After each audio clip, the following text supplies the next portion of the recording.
অন্তর্বর্তীকালীন সরকারের প্রথম এবং প্রধান দায়িত্ব ছিল শহীদ পরিবারদের প্রাপ্য মর্যাদা নিশ্চিত করা। একই সাথে যারা মৃত্যুবরণ করেছেন সেই সকল যোদ্ধাদেরকে পূর্ণ চিকিৎসা দিয়ে সুস্থ করে তোলা। অত্যন্ত লজ্জার বিষয়, প্রায় 5 মাস অতিবাহিত হলেও আমাদের জন্য লজ্জার বিষয়, আহত এবং শহীদ পরিবারের সন্তানরা আজকে প্রেস ক্লাবে দাঁড়িয়েছে তাদের পুনর্বাসনের জন্য। এই শহীদদেরকে আপনারা প্রাপ্য সম্মান দিতে না পারেন তাহলে আপনাদের কোনো কাজই হবে না।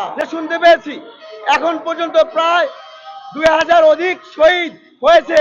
স্মৃতি ফাউন্ডেশন কিংবা স্বাস্থ্য মন্ত্রণালয়ের আন্ডারে জানতে পেরেছি মাত্র 800+ কিছু শহীদের লিস্ট অন্তর্ভুক্ত হয়েছে। গত 5 মাসে আমরা প্রশ্ন রাখতে চাই, গত 5 মাসে আপনারা কি করেছেন? শহীদদের তালিকা কেন আপনারা করতে পারেন নাই?